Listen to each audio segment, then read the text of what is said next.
Onun için onlar bu tüfek attı mı? Bu eksi de onu atılıp uçsu da polis bir hükümetten bağlap hapse alıp baracaklar. Yaşın için 4 hükümet imza eti çekip bu memorandumga garanti verip ne üçündür indi Rusya böyle etiyken o da bunda edi onun için onun temeller yok. 3 polis kaldı. Amerika mesela bu Büyük Britanya, Ukrayna. Bu Rusya agresorun cezasını bakmak gerekli. Onların güçleri bak cezasını bakmağa. Niçin onlar indemeyip Ukrayna'nı yolların yaptırın ya da oligarklarını kapatın. Bir şey korrupsiya onu ne gerek laf etmeye. Ukrayna'nın topraklarını kaytarın da. Ve o korrupsiyanın lafını da her zaman koterim. Ben razımım. Korrupsiyanı yok etmek gerek. Ama mutlaka onu yok etin de son tırışırır demek onlara gelişmiyor. Onun için onlarını haydada koruşkende onlarını utandırmak gerek. Biz onlara keskin laf edip olmayımız ama doğru laflarını aytmak gerek. Eğer doğru laflarını aytmasak onlar işitmeyecekler. Çok sağ olunuz Rizağa. Men ne yazık ki ne kadar istemesem de bu yayını yekünlemek mecburiyetindeyim. Sağ olunuz, çok parlaq böyle analogiyalар bergeniz için bizlerge. Sayılı dostlar, ben sizden bu күнге sağlıklaşam. Stüdyamızın musafir Kırımtıtar Milimeci sazamız Rizağa Şevkiyev edi. Okte tatil günleri var, rahatlık günleri var. Men er birіңізге bu rahatlık günlerinde yaxşı rahatlanmağa tileyim.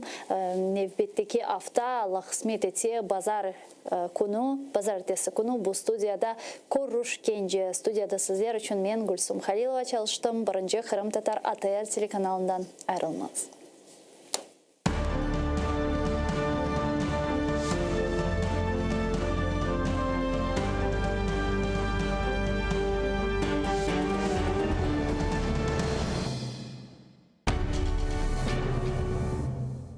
Ізраїльські вчені створили унікальний засіб, що містить природні інгредієнти.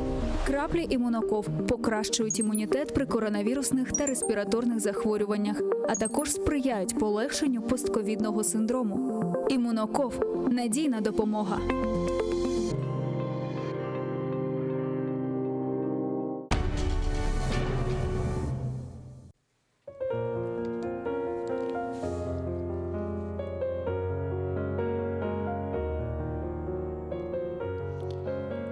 Derенdir denizin суында қайық. Не güzel adasın, мақтауға лайық. Yüksектір dağların, serindir avan. Білмейім, не вақыт, бақылыр даван. Савар ма туманым, башында чатырдақ. Көрер ма о күнні, менің башым сақ.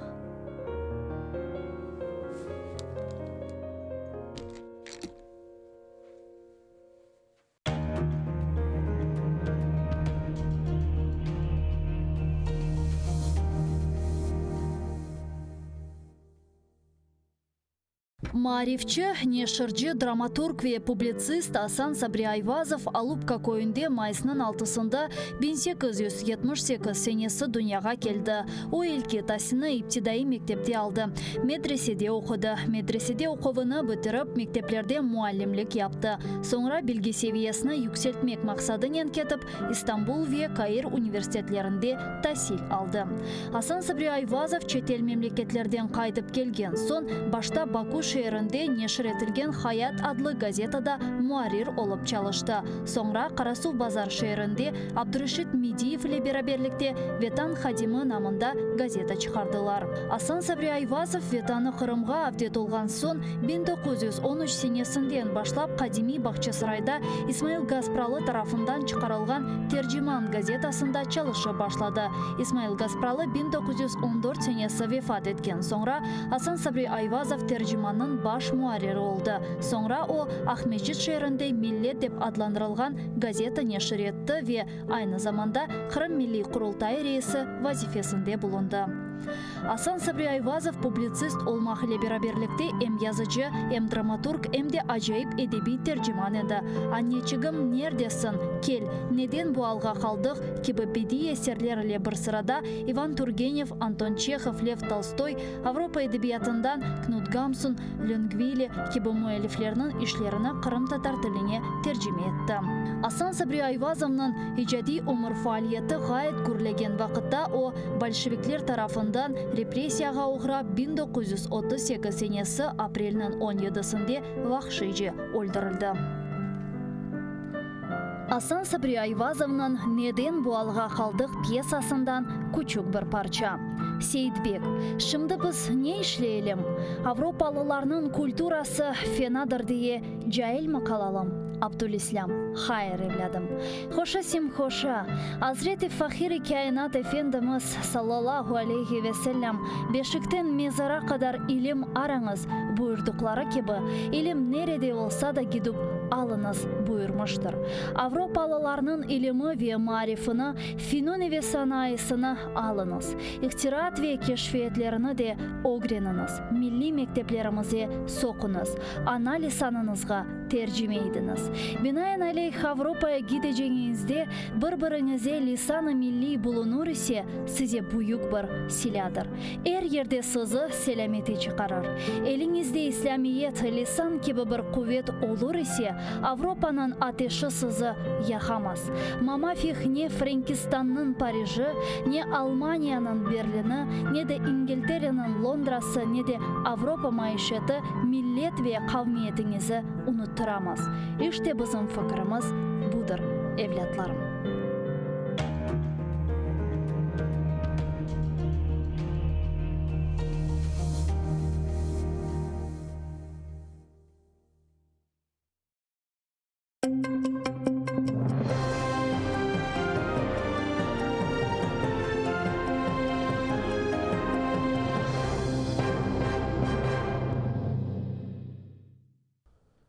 Русия ишгалжы devlet olarak Украина vatandaşlarını öz territoriyasına keçirip mahkum etmege hakkı yok. Mahkemeler Kırım'da keçirilmeli. Bunu advokat Emil Kurbedinov Azamat Eyupov'nun davası bakılgan vakit aytты. Hizbut Tahrir fırkasına alakası бар deb terrorizm ve Rusiyada hakimiyetini kuchnen zapt etmeyin tılubında qabatlangan Eyupov'nun davası boyunca taqiqat yekunlengen davаны ise yakın kunleri Rostov-na-Donu şehrinde yerleşken Rusiyanın Cenubi Harbiy mahkemesine bermeliler. O bu sene Kırım'nın çeşit rayonlarında polis taramalara keçirilgeni vakit fevralının 17'sinde Karasu bazarda tutulgan edi. Mabusni de mahkeme oturuşları başlatılğana kadar Rostov vilayetinin sizolarından birine geçirecekler. Şimdilik Azamat Eyupov da Ahmedjet sizosunda kalmakta. Мной было заявлено ходатайство о том, что запрещен угон с территории Крыма, что суды, Россия должна здесь создать суды, не политические суды, и в соответствии с 4-й Женевской конвенцией проводить свои судебные заседания, и в соответствии с соответствующим законодательством их проводить. Мой отец, он всегда боролся за справедливость, за освобождение своего крымско-татарского народа. Как в 1987 году он ездил на Красную площадь отстаивать права и говорит, что крымские татары не предатели. Также в 2019 году он ездил на Красную площадь и говорил, что мусульмане не террористы. Вся его жизнь состоит из борьбы на свой народ, за справедливость. И сегодня за эту справедливость, которую он нес, его и посадили. 61 yaşında olgan Servet Gaziev'te mikroinsult olgan. Terrorizmde qabatlанып 25 Kırım tatarinen beraber tutulgan Mabus Rostov-na-Donu sizosunda yaramаған. Bunu Kırım birdemligi Mabus'nın advokatına atif etip haber etti. O Gaziev'ni izolatorga barıp ziyaret etken, ona sizoda acele yardım çağırılgan fakat hekimler onu tek bakıp ketkenler. Mabus baş ve yürek ağrılarına şikayet etti. Bunun beraber sürekli hastalıklar ağırlaşkan. Advokat Mabus'ke tibbi yardım berilmegeni için şikayet hazırlay. Advokat Edem Semidlayev atayır efirinde kaydetkenine göre birçok siyasi Mabus aynı insaniyetsiz şaraitlerde tutulmakta. Уже не первый месяц он жалуется на состояние здоровья. Это и письменные обращения самого Серветага, это письменное обращение и адвокатов. Однако все, что сделал следственный изолятор, это один раз вывезли якобы на диагностику его в больницу, где его визуально осмотрел врач и сказал, что вы здоровы. не взяв никакие анализы, не проводя никакие исследования.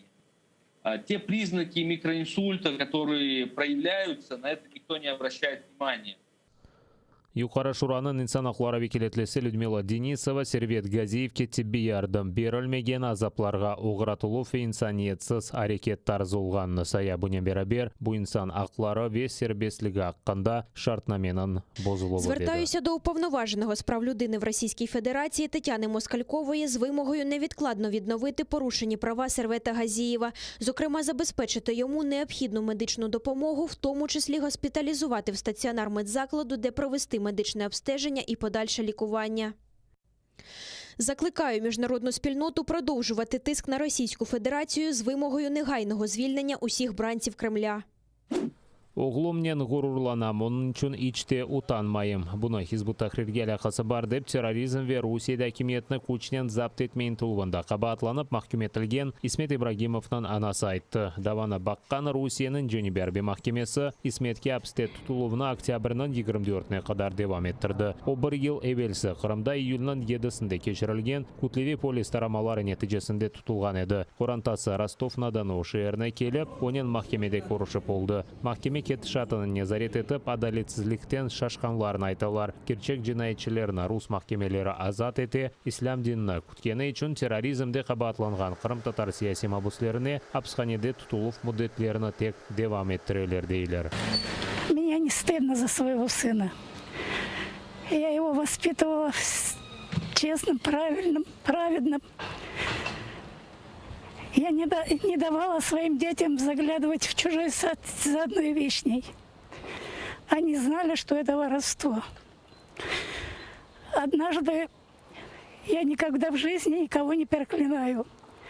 Однажды я недоброжелательно отозвалась. И мой сын Исмет мне сказал: Анна, ну не тратьте на это время. Тратьте время на то, чтобы себе просить блага. И вот этот человек сейчас обвиняется в терроризме. Выросли в борьбе с этим империализмом, с этими происками зла и империализма. Мы детьми помним, как наши родители возвращались на нашу родину, чтобы процветать, воспитывать своих детей, нас, счастливо жить на своей земле. В свое время наших детов раскулачивали, забирали, отнимали имущество наших родителей, дедов, слабых, немощных, депортировали в 1944-м, в то время, когда наши деды воевали за свою же эту родину. А теперь сейчас, когда мы хотим дальше жить и воспитывать уже своих детей на нашей земле, нас пытаются лишить нашей религии. Это не просто религия, которая подразумевает просто поклонение. Это образ жизни, который проявляется во всех сферах и аспектах нашей жизни. Июль айы деваманда Украин мудафачылар арасында учынжы ғайып. Бұл сефер водяной жыбарында душман нишанжышынан ұжымын нәтижесінде Сума вилетінден деңіз пиядыжысы Евгений Курасов елек олды. Дабыр арби яраланды. Оғыз штабында хабер еткенлеріне көре аскер қанатлендірі жалда хастаханеде бұлына. Ишғалжылер ағыр майынлар аты башлаған. Жебенің бір қач қысмында ишғалжылер 120-82 калибрлы майынлар атқан. Сабадан душман 6 кере Украин арбилері позицияларына ұжым еткен. Кенеде артиллерия тіртибатлары чалышқан. Біля Невельського ворог відкрив вогонь з артилерії калібру 122 мм. Неподалік Новотошківського російські окупанти вели вогонь з мінометів 120 та 82 калібрів. А у напрямку населеного пункту Піски противник здійснював обстріл з мінометів 120 калібру. Бойових втрат за поточну добу серед підрозділів Об'єднаних сил немає. На обстріли збройних формувань Російської Федерації українські захисники відкривали вогонь у відповідь. Украина истихбараты ise жебенің о тарафында Донецк ве Луганскның işgal етілген қысмында Русия арби бөліклері идманлар кечіргенні незарет етмекте. Протягом тижня на навчальних полігонах тимчасово окупованої території в Донецькій та Луганській областях окупантами проводились збори з командирами батальйонів і дивізіонів та їх заступниками, водіння техніки, зокрема з форсуванням водних перешкод, виконання стрільб зі штатного озброєння екіпажами бойових машин, відпрацювання нормативів зі розгортання на вогневих позиціях артилерійських та мінометних підрозділів, виконання ними стрільб, При цьому командування оперативного угрупування російських окупаційних військ особливу увагу приділяло підготовці підрозділів до дії вночі. Ксения ось ilk весиқасына имза қойды. 20 яшындаки қыз ишғал етілген Ақиярдан көчіп Украина пайтақтында Devlet миграцион қызметінің бөлігінде Украина ватандашлық паспортын алды. Ксениядан туған ана бабасы біраздан есе оги қорантасы да вазгечті. Sonra оны Днепрде yaşаған Дмитрийнің айлесі өзіне алды. Ксения 3 ел девамында Украин паспортын алып оламады. Чүнки Devlet органларының электрон базасында Ксенияның Украинада доғыма қында малумат жоқ екен. Onun için Ксенияға tekrar весиқа берілмесінде рет еткенлер.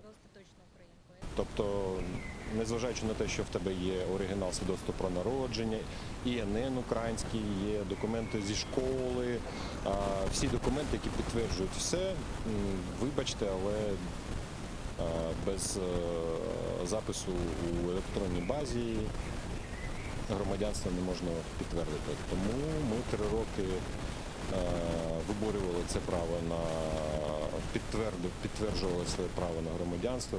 Ксенияның меселесі жемат диққатына желп етті. Ішке оккупация чима пидлитке Фадлы Лейханың координаторы Наталья Лютикова қошылды. Наталья Ксенияның аяты аққанда видеоны чекіп іштемай ағларда пайлашты. Бұндан sonra мемурлар Натальянен бағланып, ярдым етмеге теклиф еткенлер. Бұл меселеге тез вақытта чезілмесі үшін ишғал етілген территориялар реинтеграциясы меселелері бойынша назерлік. Украина президентінің Қырымдаки даими темсілділігі инсан ақлары бойынша векелетлінің офисі Бірлешкен Миллетлерінің мониторинг миссия азалары да қошылған. Фактично Ксенія стала голосом десятків тисяч молодих людей, які на сьогодні є заручниками на окупованих територіях. Тому що вони, так само як і Ксенія, не можуть отримати свій перший паспорт, навіть маючи батьків.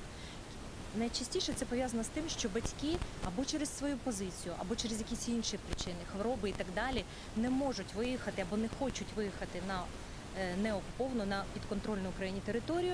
І таким чином молода людина позбавлена можливості отримати паспорт. Натальяның сөздеріне көре бөлі меселелер üzerinde бірқаç ел девамында çalışа. Ама хакимиетінің диққатына бұл проблемаларға желп етмеге қиын еді. Чүнки ешкімсе өз меселесі аққында ачық айдын айтмаға азырды келеді дей. Фақат Ксения өз хикаясынан пайлашмақтан чекілмеген. Шынды есе ишғал етілген территорияларда яшаған бір чоқ осмыр Украин паспортыны ала білежек. Люди хочуть вірити, хочуть мати надію і хочуть легко потрапляти в Україну, легко мандрувати, отримувати тут роботу, вчитися. Для молоді Україна дуже важлива. І фактично ця історія дає можливість внести ці зміни. Ми віримо, що так і буде найближчим часом, адже вже ухвалена стратегія деокупації Криму. У нас попереду Кримська платформа, і я думаю, що такі важливі рішення, як спрощення процедур отримання документів для молоді з окупованих територій, це ще один з кроків для деокупації цих територій. Шымды Ксения яңа өмір башлай, енді айдайжылық мектебіні бітіріп, айдайжы шәдетнамесін алмақтадыр. Бұнен бәрабер қыз қайда оқымаға ве кім олырақ çalışмаға істегенін түсіне. Вообще хотелось бы пойти на психолога, помогать людям морально, потому что в таких ситуациях у большинства людей могут опускаться руки и никакой надежды на будущее. Ну или же пойти на юристов, чтобы помогать. Ксения өз аятында бір чоқ сынавлардан кечті. Шымды кележегіні Украинаның сербес қысмында көре. Оның хикаясы Украинаның ишғал етілген территорияларында яшаған башқа осмырлерге нөмене ола біле. Devletке есе дерс олмалы. 10 миллиард рубль. Ишғал етілген Қырымнан Москвадаки кураторы Марат Хуснулин су басуы Қырымға бұқадар зарар кетіргенін білдірді. Оның сөздеріне көре ишғалжілер ел басшысы Сергей Аксеновның иштирагы ile махсус штаб тешкіл етілген. Бұл штаб зарар миқдарына сая екен. Евел Аксенов 12,5 миллиард живарында зарар олғанын айтқан еді. Аксенов аққан табанлар, су басқан мағазлар ве биналар тамирленмесіне 2,5 миллиард рубль керек деген еді. Параларының ең чоқ қысмына Аксенов бозылған ел улар тамирленмесіне кулланмага истеді. Хуснуллиннің сөздеріне көре рақамлар деңіші біле чүнкевесі қаларда азырланмақта. Бұне берабер işgalciler hakimiyeti Kırım'dan şarkı ve Cenebi regionlarında 2000 korantаға kayıp olgan mulk için 10'dan 100 bin rublege kadar tazminat berilgen hakkında haber etti. Rusiyanın Kırım-ışgalına kanunileştirmek intılığı bozulgan. Bunu Ukrayna Tış İşleri Nazirinin birinci muavini Menejipar bildirdi. Ukrayna Tış İşleri Nazirligi Ukrayn maxsus hizmetlerinin yardımının hükümetler ara Okean Grafik Komissiyasının resurslarından Rusiyanın Aqyerda keçirgen Rusiya Dengizleri konferensiyasi hakkında malumatını yok etken. Jepar'nın sözlerine göre hükümetler ara Okean Grafik heyetinin katibiyeti Ukrayna'nın izahatlarını koz ogune alıp malumatını түзеткен. Як результат, інформація про конференцію була вилучена із зазначених веб-ресурсів. Зокрема, на веб-сторінці 31-ї сесії Асамблеї МОК доповідь Російської Федерації, що містила перелік запланованих заходів на 2021 рік у рамках МОК ЮНЕСКО, включаючи конференцію «Моря Росії», була заблокована секретаріатом ЮНЕСКО. Секретаріат ЮНЕСКО відповідною нотою підтвердив свої зобов'язання щодо неухильного дотримання резолюції Генеральної Асамблеї ООН від 27 березня 2014-го «Територіальна цілісність України», а також інших відповідних резолюцій Генеральної Асамблеї ООН і рішень Виконавчої ради ЮНЕСКО. Литвания Белорусияны yüzlerce migrantны Avropa Birligine barıp yetmesi için Litva territoriyasına yollaganında kabahatlады. Litvanya memurlarının sözlerine göre başta migrantlar Bagdad ve Türkiye şehirlerinden Minsk'e kelip çıqa. Sonra ise ular Belorusiya Litvanya sınırına geçmek için hareket etti. Є туристичні агенції та прямі рейси, які з'єднують, наприклад, Мінськ з Багдадом. І є агенції як в Білорусі, так і в інших країнах, які приваблюють туристів у Мінськ. Ми затримали кількох людей при в'їзді в нашу країну з візами і запрошеннями від білоруських туроператорів. Litvanya baş naziri qayd etkenine göre öz sınırlarında qura qurib harbiy quvvetlerini yerleştirecekler. Ми почнемо будувати додатковий фізичний бар'єр, що розділяє Литву і Білорусь, що буде певним стримуючим фактором для організаторів потоків нелегальної міграції. Çarşamba күні Litvanya Tış İşleri Naziri Belorusiya elçisini çağırıp Minsk kanunsuz migrantlar akımını toxtatmasını talap etdi. Sınır hizmetinin malumatına göre iyulның ilk 7 günü devamında Belorusiya ve Litvanya arasında sınırını 779 legalsiz koçucu geçken. Buna beraber 2021 senesinin ilk 7 ayı içinde 636 migrant geçken edi. У цих людей немає документів, ми не можемо визначити, звідки вони прибули, не можемо почати їх повертати. Інформація доступна для Туреччини, тому що перед посадкою в турецьких аеропортах вони повинні надати свій паспорт, візу, свої біометричні дані. У співпраці з Туреччиною ми могли б швидко встановити їх особу і зажадати від їхніх держав прийняти їх назад. Майсның 26-сында Belorusiyaның tanılmagan президент Александр Лукашенко onun devleti migrantlарының evvelki gibi Avropa Birliği'nin garbi sınırına geçmege yasaklamayacağını bildirdi. Lukashenko'nun kararı Minsk'te Ryanair uçağının konumundan ve muhalefet jurnalistinin tutulduğundan sonra kirsetilgen sanksiyalarga cevap olgаны tahmin etili.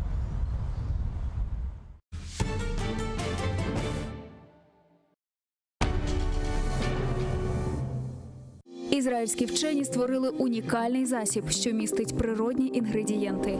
Краплі імуноков покращують імунітет при коронавірусних та респіраторних захворюваннях, а також сприяють полегшенню постковідного синдрому. Імуноков – надійна допомога.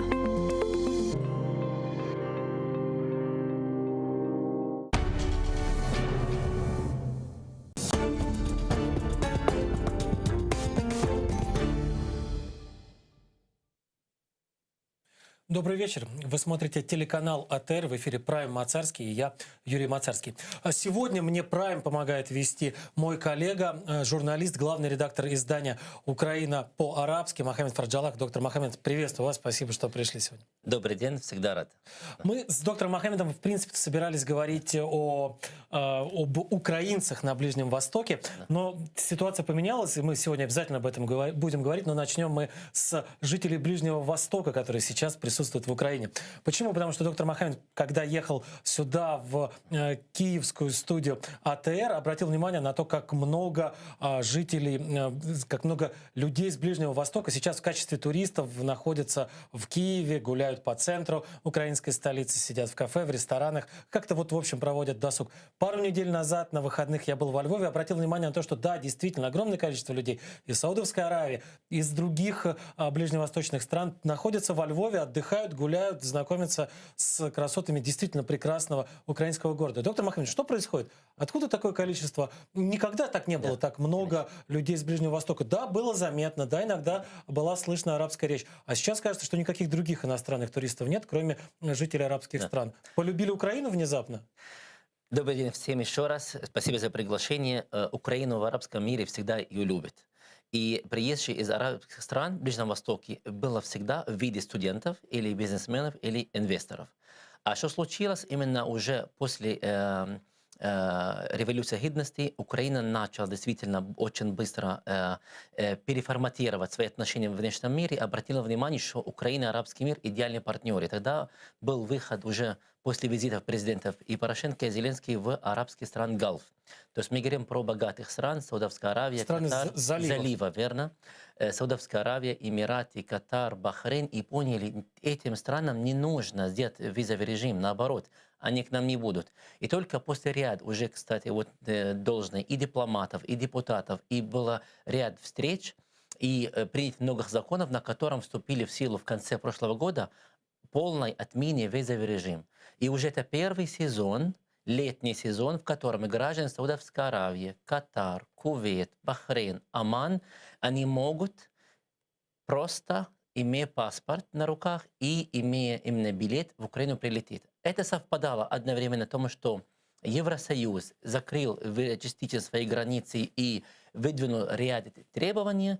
И третий вопрос, Украина еще не раскрыта полностью арабскому миру. И к этому добавляем, что работа дипломатов, которые и там работают в арабских странах. Ну, то есть, я прошу прощения, что вас перебиваю. Да. Для того, чтобы привлечь туристов, для того, чтобы особенно массово привлечь туристов, для того, чтобы открыть регулярные рейсы, которые будут возить этих туристов, нужно сначала этих туристов заинтересовать. Конечно. То есть каким-то образом, я сейчас не вкладываю никакого отрицательного смысла в это слово, продать им идею отдыха в Украине, поездки в Украину, времяпрепровождения в Украине. Как продается на Ближнем Востоке, как продается в богатых странах Персидского залива, это самая идея поехать и отдохнуть в Украине? Хочу просто напомнить, чтобы не видеть арабский мир арабского залива, не персидского. Мы будем говорить просто залив. Да, залив. Просто залив. Давайте так, да. В чем вопрос? Самое интересное, сейчас никто не продает туры. То есть это новая ниша до сих пор. Когда я общаюсь именно с этими туристами, они просто купили билеты и приехали. Совпадало именно 2 июня, когда в Украине открыли именно офис Fly Nas, это именно саудовские рейсы, авиалинии, и уже с того дня, именно когда я общался с главой этой компании, у них было в плане 3 рейса в неделю. Сейчас 14 рейсов в неделю и не справляются. 14 рейсов в неделю? Из Саудовской Аравии в Киев. Это только в Киев? Только в Киев. А есть же еще Львов. И на днях открыли прямой Львов. И Кувейт 13 июля открывать прямые рейсы. И эти вот именно стран, богатых стран, для них был вопрос отдых. Они часто летали в Лондон, часто летали в такие страны просто на уикенд, на выходных. Для них это не проблема. И всегда мы вложили в этом и журналисты, и дипломаты, вложение убеждать Украину. Да никто не будет стоять вашу визу в этих странах, умолять. Отменить эту визу, $70, которые в казну будут поступать, вы заработаете гораздо больше. И когда именно это отменили, и, естественно, Украину любят в арабском мире, и еще нет вклада таких компаний, чтобы раскрутить, это работа СМИ, работа Facebook, все вместе совпадало. И тут же, кстати, Украина очень интересная. Когда они прилетают семьями, прилетают просто ребят, просто прилетают молодожены, прилетают именно разные именно группы, и уже смотрят в Украину и просто ходят по улицам, и уже изучают для них Киев, потому что всегда было мышление, где Украина, это там, где Россия. Было всегда мышление спутанное. И когда приехали, нет. Это серьезное, огромное государство. Украина – это не Россия. Украина – это действительно, это не Польша. Это и не Европа, и не Восток. И в этом нашли себя. Им очень понравилась атмосфера. Плюс, приехавшие из пустыни в город, где везде парки, это огромный плюс.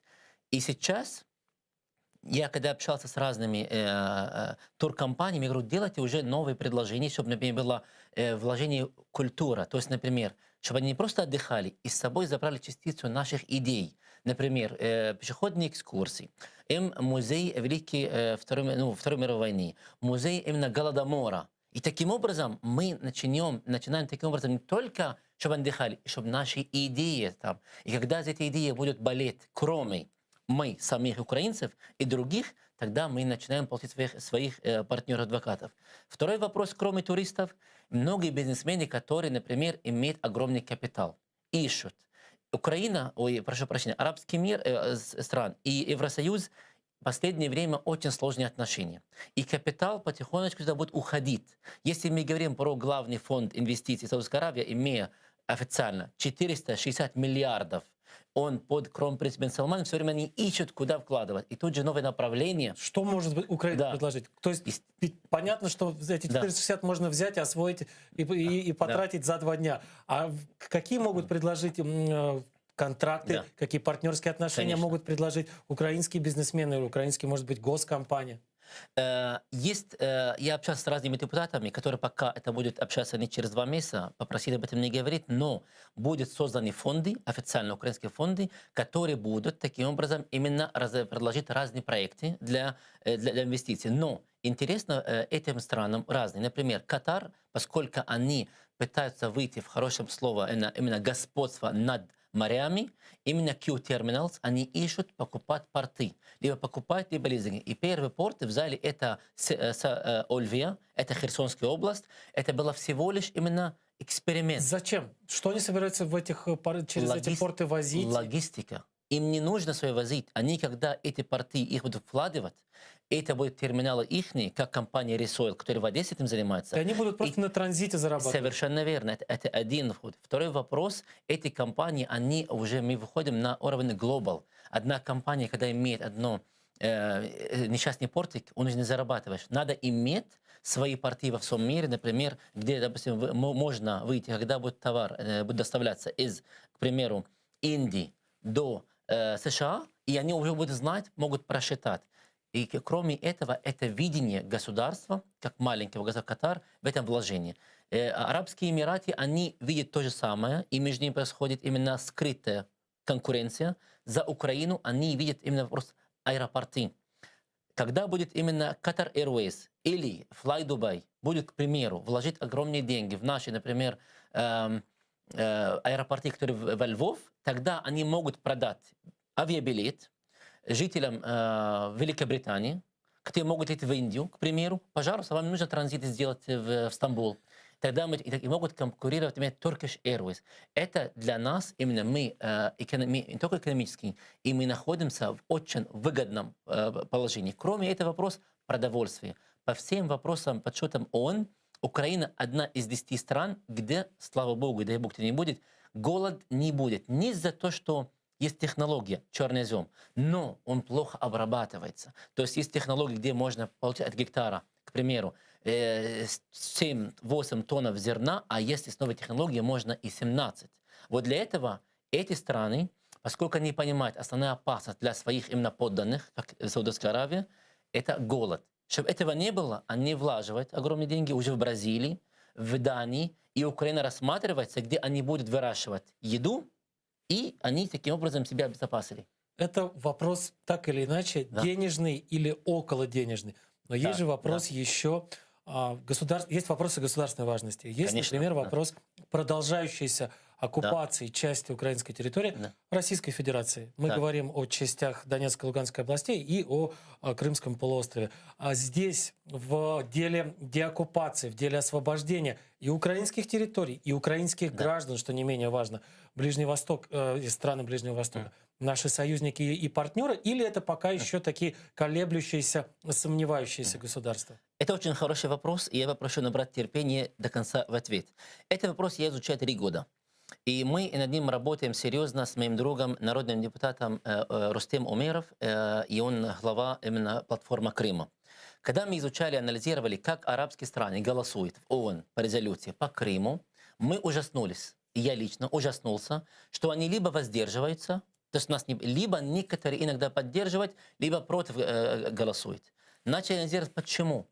А потому что украинская дипломатия упустила 25 лет, не дав внимания этих стран, которые открыли здесь именно своих посольства, и с ними не работали. И когда в какое-то иное государство в арабском мире посла назначают, и выбирается посол, который будет в Москве или в Киев, естественно, они выбирают посильнее, которые в Москве. Те, которые в Киев, они тоже достойны дипломатии, но они для своих государств менее важны. Но мы этим не должны сдаваться. Сейчас только начинается работа о том, что этих стран, то есть было ряд встреч. Вот, к примеру, была последняя резолюция по ООН. В основном воздержались.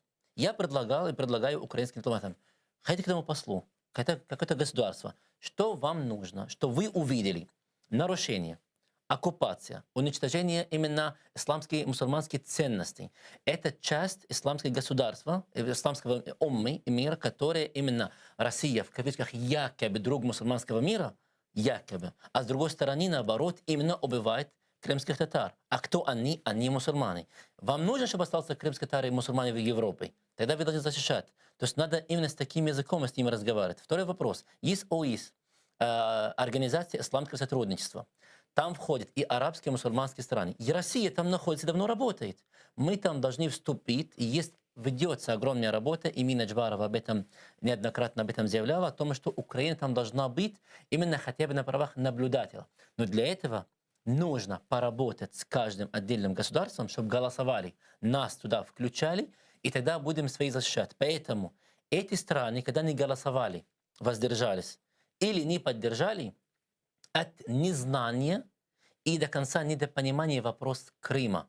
Мы должны им больше объяснить, что Крым оккупирован, так как Синай был оккупирован. Крым оккупирован, так как голландские высоты оккупированы. Вот эти параллели объяснить и доказать им, что Украина вам нужна, как надежный партнер, и тут на сторону правды. Если вы, не дай бог, не будете с нами работать для деоккупации, это будет дисбаланс, что происходит по моральной части, и тогда оккупант пойдет шире. И мы знаем, Россия пошла шире. Она и пошла и в Сирию, и пошла уже пытается свои именно адженды продвигать в Ливии. И последняя ликвидация президента Чада, есть серьезные подозрения, что ФСБ за этим стоит, чтобы им помешать французов. Там президент был убит, и об этом по утечке информации, разведданных, за этим Россия стоит. То есть уже пошла дальше. И есть изменения к лучшему. Судан, одна страна, которые голосовали против нас, которые признали Крым, России, к сожалению, надо с ними поработать. И уже эта страна уже в этом году отказалась России в строительстве военной базы на своей территории. То есть есть изменения, но мы должны больше с ними работать и максимально открыть своих украинских посольств в этих странах. Работа ведется, но есть стереотип, в котором мы должны бороться и выйти. Сейчас вопрос уже наконец начали переводить украинские именно книги на арабском языке. Есть уже крымско-татарские именно поэзии. Когда вышел именно Аган Тагил Крымский на арабском, я его изучаю. Он жил в Бейруте в 1896 году.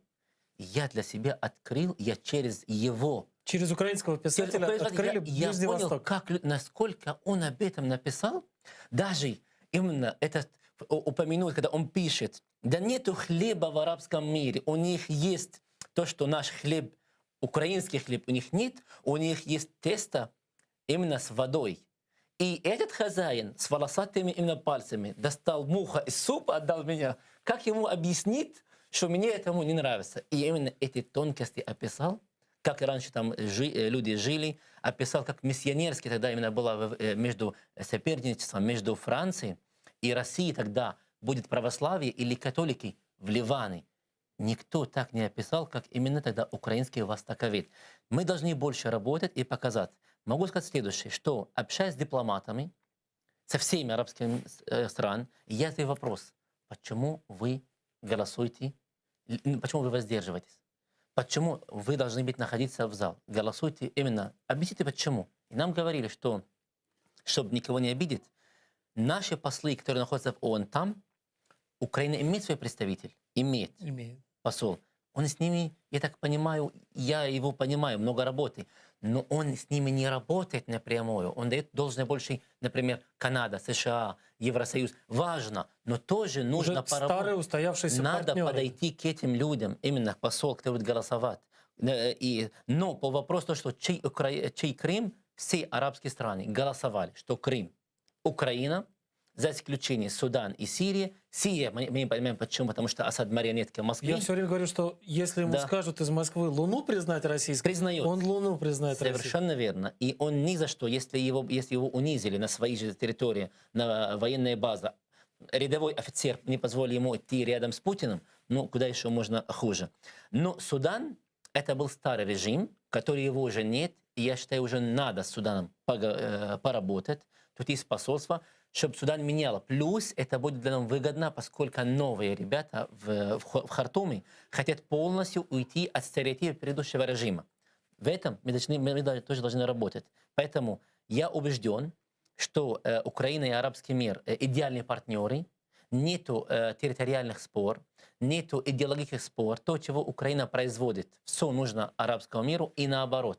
Украина может найти в арабском мире... Кстати, заметил, что всюду или почти всюду в арабском мире обязательно можно встретить что-то, какие-то украинские товары. Вот в Ираке продается там украинские печенья, украинские конфеты. В Сирии еще в начале войны, не знаю, как сейчас, меня там давно не было, продавалась почти на каждом углу украинская водка.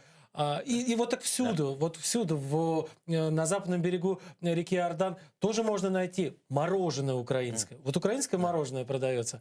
Да, конечно. Какими путями попадают украинские товары на ближневосточные рынки? В том числе, скажем так, в страны, страны все-таки так или иначе опасные, в те страны, в которых идут военные конфликты, или в которых есть, вот как сейчас в Ираке, продолжается такая подпольная борьба. В Ираке, когда уже была горячая фаза войны, все это попадало через Турцию. И даже было время, когда продавали украинские яйца, украинское масло, как made in Turkey. Пока не заметил об этом украинский дипломат, говорю, стоп, это украинский товар. И тогда, когда Украина уже видела вопрос, новое видение, именно made in Ukraine, и начала украинский МИД заниматься вопросом, мы хотим, чтобы наш ярлычок стоял, наш товар, и начали посольство этим именно высекать, тогда начали работать больше с экономическим атташе в Киеве. Доктор Мохаммед, вынужден вас перебить, потому что к нашему разговору присоединяется наш с вами хороший знакомый, наш товарищ Ашраф Аль-Нимер, глава украинской диаспоры в секторе Газа. Доктор Ашраф, привет! Он сейчас в Мариуполе у родных находится. Очень рады вас видеть. Спасибо вам большое, Юрий. Доктор Ашраф, расскажите, пожалуйста, в двух словах сейчас объясним. Доктор Ашраф вместе с несколькими десятками украинских граждан несколько недель назад был эвакуирован из сектора Газа вскоре после военной операции, которая затронула во многом сектор Газа. Расскажите, пожалуйста, как сейчас эвакуированы, где, кто находится и как вообще обстановка, как настроение? То, что касается обстановки сейчас, более-менее есть перемир. Ну, я не знаю, никто, конечно, не гарантирует, сколько это будет продолжаться. Ну, знаю точно тех, кто приехал в Украину на эвакуацию в последнее время. Ну, все здесь находятся при оформлении своих документов и документы своих детей. Расскажите, пожалуйста, почему нельзя было эти документы оформить там, в Газе? С какими трудностями сталкиваются и сталкивались прежде украинские граждане, живущие в регионе? Почему нужно ехать и тратить время, деньги, добираться оттуда в Украину? Почему это не сделать в каком-нибудь из дипломатических представительств Украины? Да, это очень хороший вопрос. То, что касается, почему мы не сможем оформить свои документы в секторе Газа, это потому что у нас, так как вы знаете, закрытая зона со всех сторон. К нам не приезжает консул по много причин. Мы оформляем это через курьер, который находится на запад. И, конечно, это выходит очень большие деньги, и время тянет очень долго. Поэтому это одна из самых крупных проблем, которые мы встречаем в секторе Газа. Будет хорошо, если мы, конечно, пересмотрим этот вопрос. И, конечно, там будет официальный приказ для нашего уважаемого консула приезжать на границу, где там граница, чтобы оформить наших граждан свои документы. На самом деле, то, что произошло с документами, это долгая история, я не могу здесь рассказывать, но могу в короткие там несколько слов сказать. У нас до сих пор ждут даже около 32 девушки, которые им не удалось приезжать, потому что у них просроченные паспорта. Поэтому обстановка у нас очень сложная. И еще намекаю, еще у нас тоже очень важный вопрос по решению ID-карты с израильской стороны. Мы, конечно, очень надеемся, что мы тоже поднимем этот вопрос, чтобы наших граждан, наших девушек именно, которые ждут уже более 20 лет этот ID-карта, чтобы они могли въезжать хотя бы границу нормально. Я сейчас должен сделать небольшую паузу, вас перебить, объяснить нашим зрителям, что сектор Газа не имеет доступа к... Там нет ни аэропорта, ни морского порта, с помощью которого можно добраться куда-то до других стран. С одной стороны территория Израиля, с другой стороны территория Египта. И для того, чтобы, например, попасть в Украину, нужно выехать на израильскую территорию, доехать до аэропорта Тель-Авива и оттуда уже лететь самолетом в Киев или в Харьков. Но для того, чтобы попасть на израильскую территорию, необходимы документы. И для того, чтобы эти документы были выданы, Киеву нужно плотно работать с дипломатами и с политиками в Израиле. Я правильно объяснил ситуацию, доктор Ашраф? Да, вы правильно объяснили. И, конечно, это же не зависит от нас, это зависит от израильского правительства. Поэтому мы нуждаемся в помощи наших уважаемых коллегами, которые в парламенте, они занимаются этими вопросами. Конечно, они знают очень хорошо, это очень долго там... Мы пытались через вас, через наших друзей этот вопрос поднять. И серьезно, будет хорошо, если, конечно, этот вопрос будет пересмотрен. Потому что там нужно все равно разрешение от израильской стороны. Я еще хочу через вас передать наших уважаемых президент и парламент, и МИД, всех коллег, которые с нами поработали на эвакуацию. Большое спасибо вам большое. Тем более, Юрий, вы, конечно, вам тоже благодарность. Я не забываю ваш роль. В этом вы играли хороший роль. И доктор Мухаммед Фараджалла, и доктор Мухаммед Бадауи, и доктор Салих Тахир. Всем огромное спасибо за вашу помощь. Еще, пожалуйста, хочу передать огромная благодарность нашего посольства Украины в Тель-Авив и посольства Украины в Египет, которые действительно они указали всех своих наших усилий, чтобы облегчить и оформить всех девушек, у которых присутствовали на границе, у которых не было действующих паспортов. Всем спасибо. И я еще намекаю, что обстановка, понимаете, нас, так как вы знаете, Юрий, нас очень много, мы сами большая диаспора, и сами большая диаспора в секторе Газа, нас около 500 человек.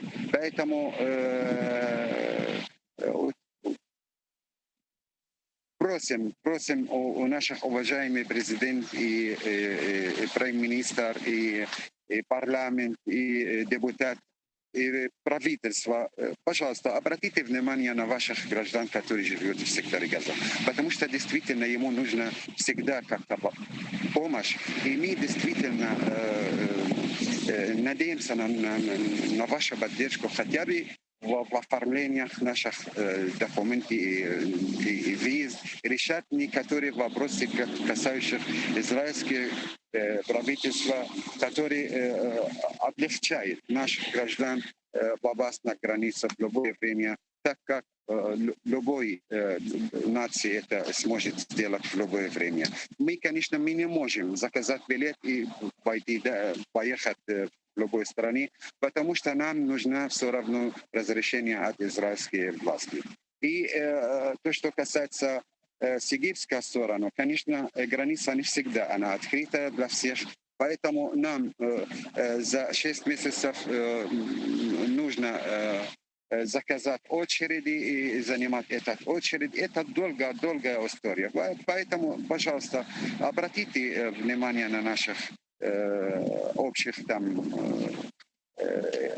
и важных вопросов в ваших интересах.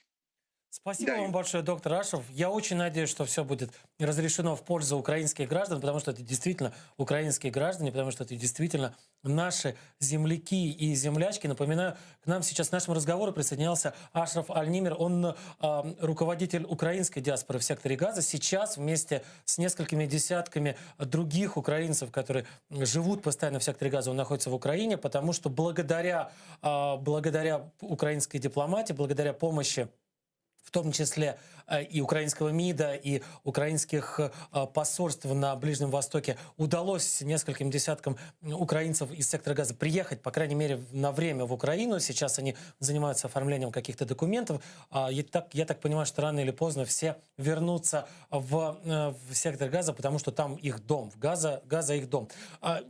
Доктор Мохаммед, я хочу вас подключить к разговору, но прежде чем вас подключить к разговору, хочу все-таки напомнить, что это действительно украинские граждане. И они, даже находясь за многие сотни километров от Украины, находясь прям в самом сердце Ближнего Востока, остаются украинцами и, например, отмечают национальные украинские праздники. Даже в 2019 году я ездил от телеканала АТР в командировку в сектор Газа и попал там на празднование Дня украинского национального флага. Есть очень короткий кусочек с празднования. Давайте посмотрим, как украинцы в Газе отмечают День национального флага. Правильно. Тарелки и ложки на тебе. Тарелки, ложки на мне. Нужно все сверху нести. Что ты мне не предупредила? Давай пошлем купить. Пластик с супермаркета. Ну да. Поверни вот это вот так вот. Видно. Меня можно фотографировать. Так, шикарно. Ну куда ж вас рубашечкой, блин? Точно! А ну иди сюда! Маруська, иди сюда! Ты иди сюда! Маруся, Амира, я даже не знаю. Таня, ты принесла вышиванку? Я принесла? Я на мою такую, на мою Амирку. Я вышиванку. Здравствуй. Вышиванка на мою. На мою Амирку. Вишиванка чи ні, бо вона зараз цей. Плакати будеш вона їм вишиванку. Це маленька буде. Такое во многом импровизированное празднество, оно в стоматологическом кабинете мужа одной из женщин. Почему? Потому что сектор Газа — это 2 миллиона человек, живущих на очень небольшой территории, и действительно сложно найти место, просто потому что это действительно почти полностью городская застройка с совсем небольшим количеством каких-то мест для отдыха и мест для проведения досуга. Расскажите, пожалуйста, как попадают украинцы на Ближний Восток? Как вдруг в самых разных, в том числе в таких непредсказуемых местах, как сектор Газа, вдруг образуются большие и часто многолюдные, вот такие, как в Газе, диаспоры украинские? Образование. Украина страдала много, когда была именно часть СССР. Она была второй республикой по важности. Но наследовала все-таки что хорошее. Именно вузов, около 450 вузов, Украина стала именно наследницей этих вузов. И тогда была идея продвижения во время для СССР, например, продвигать коммунизм через образование. Коммунизм ушел, совок пропал, слава Богу, но образование осталось. И тогда, именно когда студенты сюда приезжали, некоторые просто учились, получили хорошее образование, уехали домой, и некоторые влюбились в украинских девушек и забрали с собой, и таким образом образовались семьями. когда уезжая к себе домой, это мы говорим не только в арабских странах, это в Азии и Северной Африке, которые поехали туда, им понравилось, как жить, им понравилось тепло, фрукты, витамины. И многим нашли себе там место жить, там остались. И поскольку в арабских странах любят, чтобы была семья большая, даже 3 это только начало, естественно, уже украинцы стало, где мама, потому что украинская мама вокруг от европейки, она все равно любит созидать, и она все равно любит именно уют и быть. И эта украинская культура через маму, через украинки, передается этому ребенку. И поскольку арабский мир, он притягивает к себе эту культуру, и он, наоборот, дает им возможность развивать, нет в арабской ментальность, моя культура над другими, и все. Наоборот, Коран призывает всеми другими верами, другими обычаями, они должны жить комфортно. И даже Коран запрещает кому-то, заставить кого-то принять чужую веру. А если культура именно многонациональное общество, и так начали украинские именно появляться. С появлением уже, скажем так, появление, я его называю опять после революции, украинского патриотизма. Потому что до 2013 года, если мы говорим честно, украинский мир существовал, просто украинцы. Но те, которые поднимали флаг Украины над своим автомобилем, своим магазином. Вот вы видели, женщины да, даже в Украине. С ленточками, с национальными флагами, с пирогом, сделанным в виде национального флага, дети в вышиванках. И как не было нам горько, эта война Донбасс, все-таки был плюс, что мы наконец-то поняли, что действительно нужно оценить независимость. Она нам досталась бесплатно. Просто СССР развалился, мы не воевали и получили. Но, к сожалению, все правительства с 91 года до 2014 никто не занимался воспитанием, внушением патриотизма, что-то надо ценить. Только после того, как пролилась кровь на Майдан, люди это вдруг опомнили, что они оказались украинцы. И, естественно, эта идея пошла во всем мире, и каждый украинец, который находится в Палестине, Западный берег, или в сектор Газа, или в Ирак, или в Иран, везде, начали группировать. И роль, кстати, дипмиссии был важен, потому что консул начал этих собирать, требования от МИДа, и самих именно продвигать идеи. Даже интересно, когда даже возле пирамидах развернут вышиванку и так далее. И это то, что пугает агрессора. Они хотели нас уничтожать, как понятие... Обратите внимание, когда выступает Жириновский или другие, они не говорят, что украинцы хорошие или плохие. Они говорят, нет Украины. Они не хотят признать, что есть другой народ, называется украинцы. Они не хотят. Который хочет быть отдельным, который считает себя отдельным, другим. И когда они видят вышиванку или видят флаг, как будто вы меч подняли для них. И вот то, что страшно. А когда они видят, что украинская вышиванка поднимается с Бразилии до Индии, и вот тогда это самый сильный сигнал, что они проиграли. Здесь я хочу комментировать вопрос, что касается сектора Газа. Я не скрываю, что мне не понравилось и мне не нравится изменение введения нашего МИДа или аппарат президента в отношении кризиса. Есть проблемы на Ближнем Востоке. Украина и Израиль. Украина здесь ни при чем. Это многолетний кризис. Я всегда призывал, Украина должна занимать либо взвешенную именно позицию, либо никакую. Всегда Украина призывала все стороны к столу переговоров, к мирным, законным разрешению кризиса на основе международного закона. В последнее именно обострение. Война между сектором Газа или Хамас, или Палестина, можем как угодно, Израилем, где именно было убито 264 палестинцев, из них 1/3 детей. С той стороны тоже каждая жизнь цена. И неважно, это был евреем, был арабом, каждая цена. Но тем пострадали гораздо меньше 10. И Украина осуждает, официальная власть осуждает обстрелы Хамаса, но не осуждает F-16, который удары по жилым домам. Вот этот сигнал как раз для Арабского залива. И тогда Россия, этим я наблюдал в арабских СМИ, когда выходит в арабские СМИ, которые подвластны России, вот видите, мы сказали, что вам еще Украина — это второй Израиль. И начинает бить по нашим имиджам.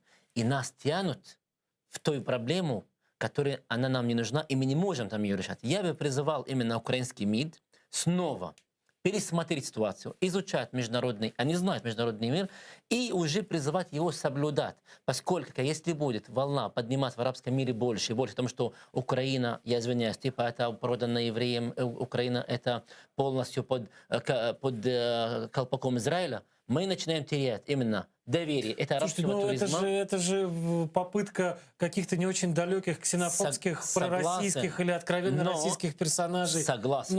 Мы с этим боремся. Не может же там весь арабский мир взять и поверить в российские не может, но они начали серьезную информационную войну.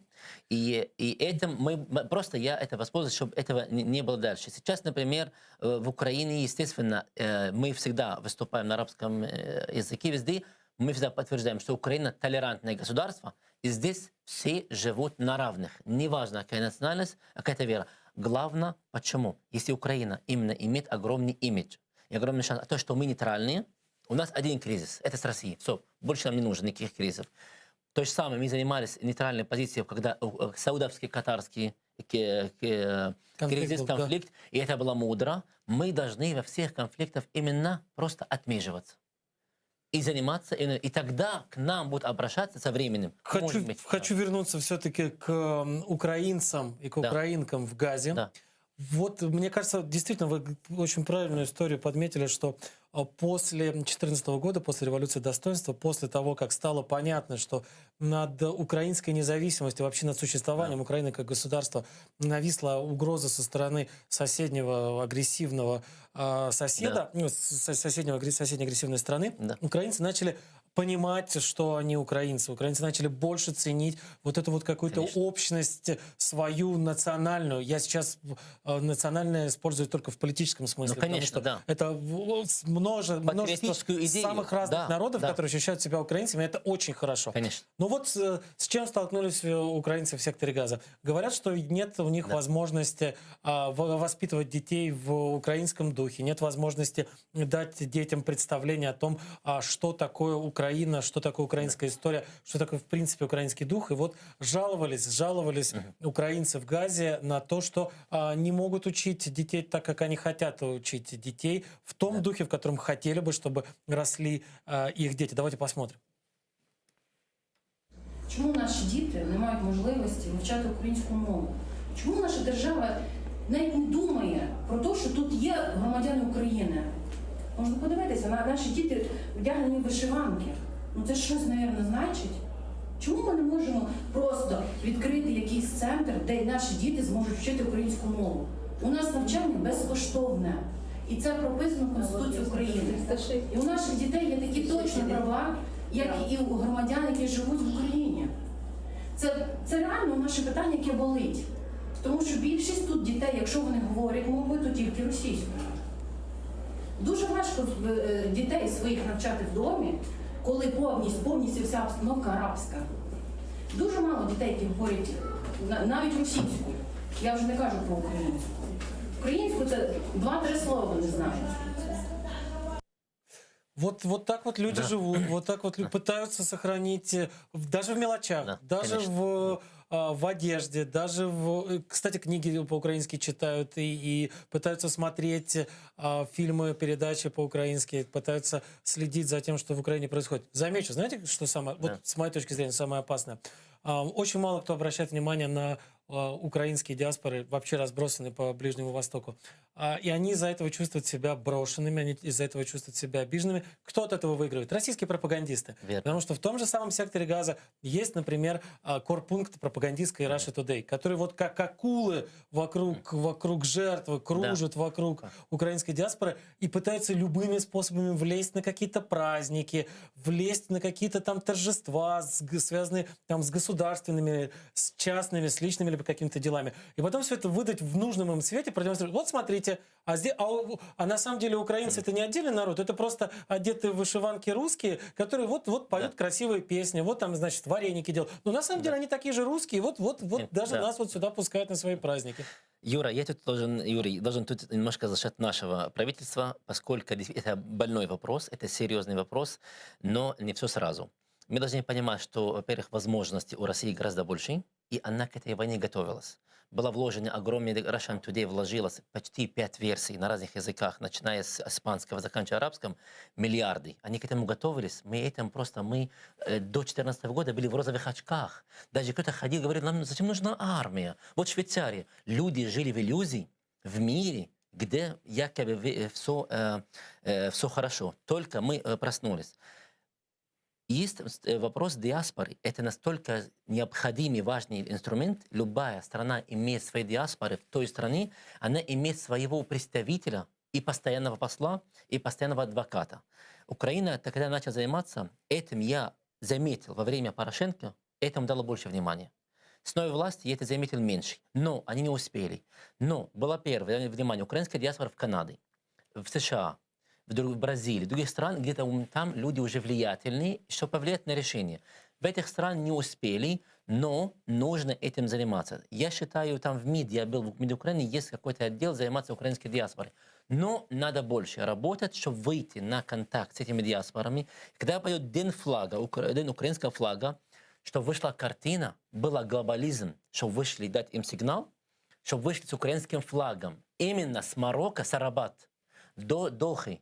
Ну, в Марокко, кстати, выходят. Вот, в Марокко, там, естественно. там очень активная диаспора. Конечно. Там зависит от посольства. Например, я был в Арабские Эмираты, и там уже посол, который Юрий Полурейс, заканчивает свою каденцию, уже мне презентовал и школу на украинском языке, и детский сад. Там другие возможности. И местные бизнесмены помогли. Это хорошо. Украинские посольства, огромные здания берут. Кто его построил? Арабский бизнесмен. От любви к Украине он построил, передал ключи, дал компьютеры и живите. То есть у нас есть огромный актив, у нас, в Украине, что нас любит. Но мы должны это правильно использовать. Есть третий вопрос. Надо найти форму, какую-то форму в закон. Есть проблема в законе, например, что Украина не может принимать частных денег, например, для строительства какого-то центра. Хорошо. Я не говорю, что должны дать деньги чиновнику, но можно придумать форму, где приходит бизнесмен или, например, какой-то человек любит нас, пускай строить этот центр. Перейти на баланс Украины, например, украинская диаспора, он получит почетную доску, ему это приятно, и это ответ нашим детям. Поэтому нужно работать, но Украина пока не может это все выйти. Но после ковида мы научились работать онлайн. Можно разработать школу украинской онлайн. Нет худа без добра, получается. Да, онлайн, в котором будут вести украинские дети и в Газа, и в Аль-Халиль, и в Каир, где могут зайти изучать украинский язык. И вопрос диаспоры, надо понимать, где ты находишься, всегда это язык сильнее. Мои дети, арабские, очень плохо знают. И не знают. Почему? Потому что мы в Украине. Мои дети знают идеально на украинском языке, на русском. У меня был план их отправить домой. Еще бы они там научились арабский за год, тот же ковид, мои планы накрылись. Но сам факт, они на арабском своем не общаются.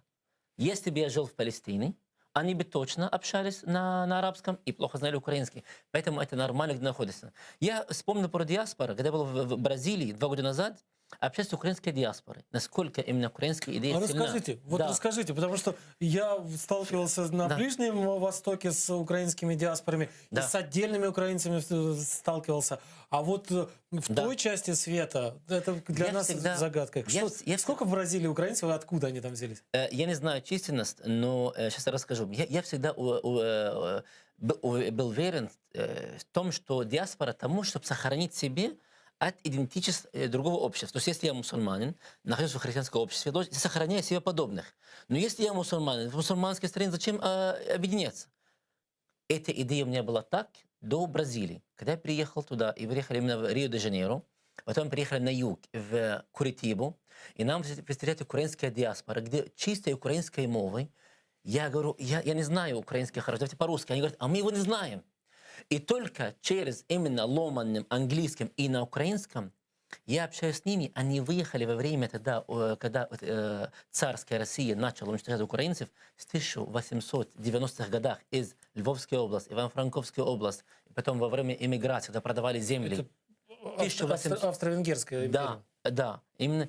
И во время потом нашего Голодомора, и они там приезжали, люди бегали от Украины просто от бед, это сильные люди. Оставались те, которые сопротивлялись, были уничтожены. И поэтому в генах передавалось. Там сильных, здесь другие люди, украинцев. И там начали, именно надо было земли. И когда я видел украинскую церковь православную, деревянную, я думал, так, Бразилия, христианская страна. Нет, мы храним православие. Я говорю, дальше расскажите. И у них своя школа, украинская школа. Я говорю, дальше. И показываю Петриковский роспись и вышиванка – это национальное достояние Бразилии. Я говорю, стоп. А кто ее признал? Говорит, Тамер. Такой Тамер? Президент Бразилии, арабский мигрант. И они, как там свои тарелки, уже настолько их влиятельные, эти уже диаспоры, украинские диаспоры Бразилии, уже знают их отдельно созидательные люди, которые не ленивые, не пьющие, доброжелательные, законопослушные. И украинская диаспора уже стоит, глава украинской диаспоры позвонит именно губернатор Куритиба, на второй день его принимает, слушает, что нужно, делают. И этот, когда начал вопрос именно уже агрессии России, посольство Украины в Рио-де-Жанейро очень быстро смогла нас остановить с ними контакт.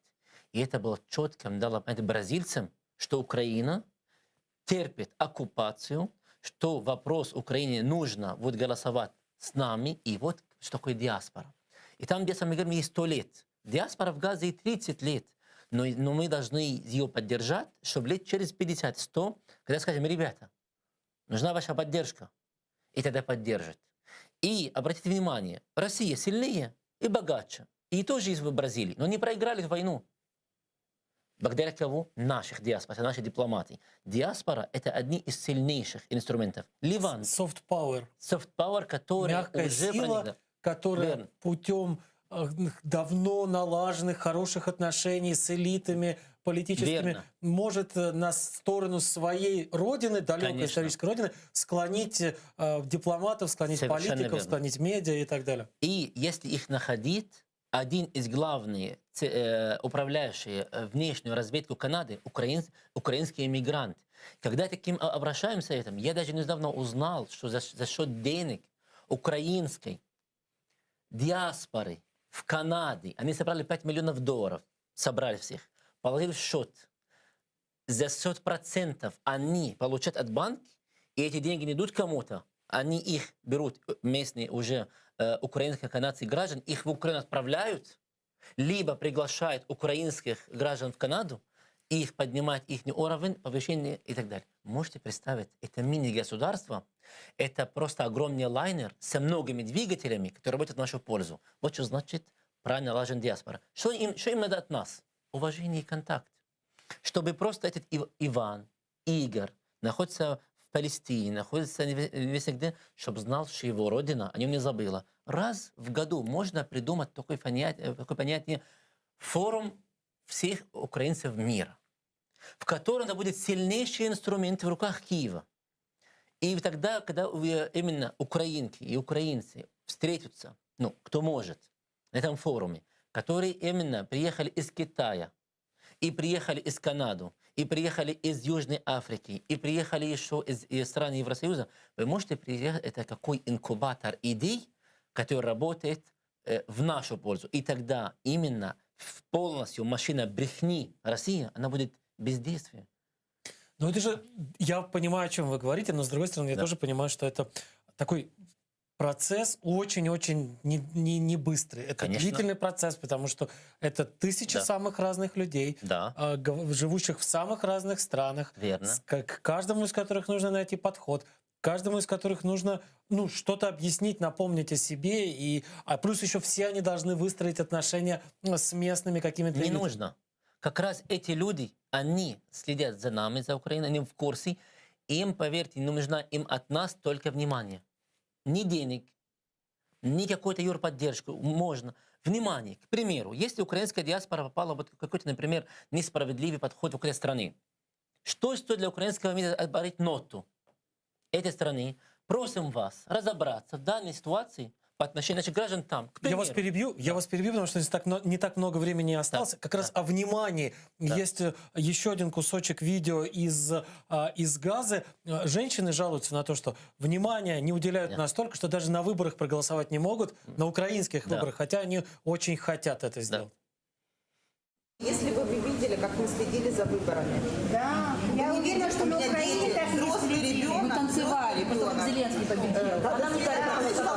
Я не открывала новости, уже не помню, как раз день выборов мы пришли, были приглашены у нас на обед, и они у нас сидели. И мы вот так вот сидели. И мы, ну футбол. Это даже не футбольный матч был, это было что-то, ну, ребенок, которому 21 год, который на Украине, ну, в общей сложности, может, 5 лет прожил. Старшая моя дочь, потому что она собирается все-таки ехать туда и собирается строить будущее там. Она так переживала, она, все, никто, ни звука, я хочу слышать, я хочу видеть, то есть все новости. Старалась слушать все политические каналы, которые есть со всех сторон. То есть, но опять-таки нам не дали возможность сделать выбор.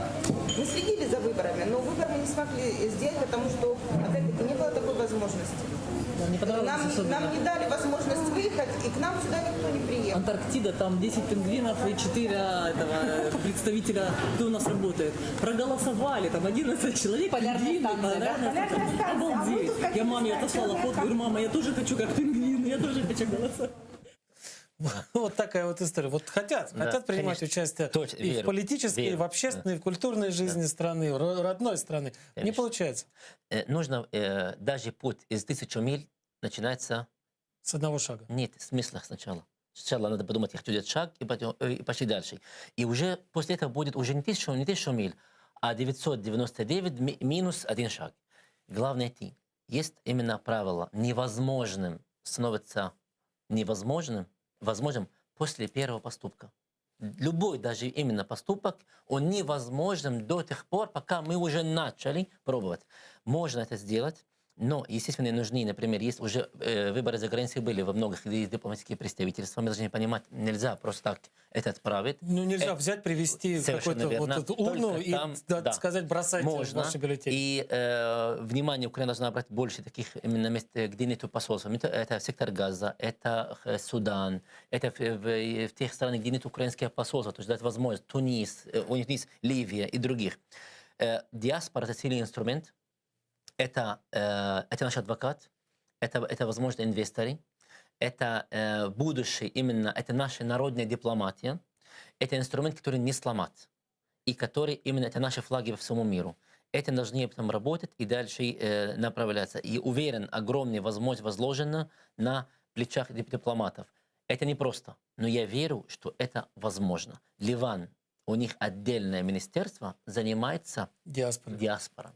Что такое? Алжир этим занимается, Марокко. Марокко насчитала, по-моему, 2 миллиарда доход в стране от просто диаспоры. Это очень сильный инструмент. Мы должны это все понимать и к этому дать внимание каждому, где бы находился. И вспомним, Лариса Украинка жила и училась в Египте. Повесть ее уже на арабском. То есть наши отношения давние.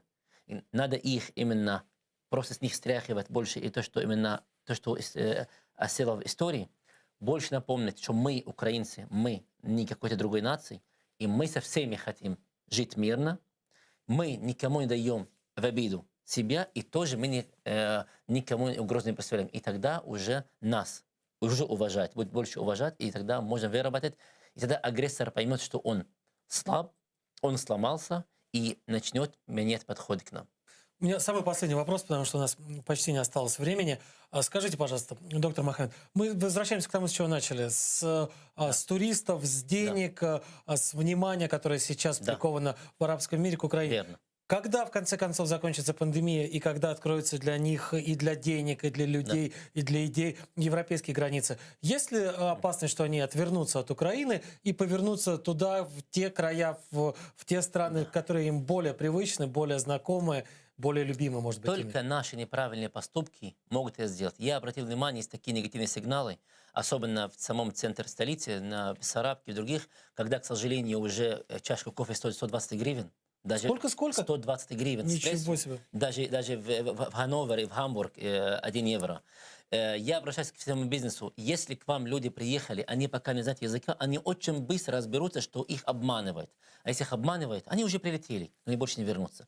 Но если они купят эти деньги 10 чашек, он пускай 10 заплатит. И это будет наш доход. Наши поступки правильные, гостеприимные, а это единственный залог, что эти к нам вернутся. И наоборот. И тут вопрос про инвестиции, что вопрос, я хочу обратиться опять к нашим военным в Украине. Арабский мир вложил в украинскую оборону. И, к сожалению, Украина не оправдала надежду. Надо снова работать. Нам нужны инвестиции в наши именно оборонной системы, чтобы могли выстоять этого. Нам нужно в этом работать тоже. Спасибо большое, доктор Мохаммед. Я напоминаю, что сегодня гостем программы «Прайм Мацарский» в эфире телеканала АТР был Мохаммед Фараджалах, главный редактор издания «Украина по-арабски». На этом прощаемся. До скорого. Всего хорошего.